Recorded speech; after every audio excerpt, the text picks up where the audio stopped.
Hello everyone, in this video I'm going to show you on how you can recover your Phantom wallet on a new phone. So first, just go ahead and download the Phantom wallet or open the application if you already have one. So from here, you click on import an existing wallet. So from here, you decide on if you want to use your Face ID. So you just have to enable it if you want and just tap on next. So from here, you just go ahead and tap on this import secret recovery phrase. So if you also have the private key, you can go ahead and tap on that one. And if you have the hardware wallet, you go ahead and click on this one. But for this example, I'm just go ahead and tap on import secret recovery phrase since that's what I have.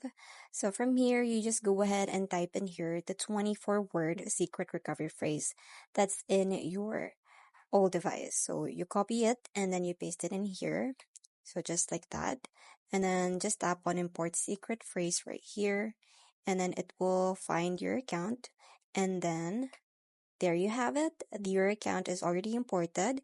So what you're going to do is just tap on continue and then agree to all the terms of service. So just tap on get started. And there you have it. You can now open your Phantom wallet on a new device.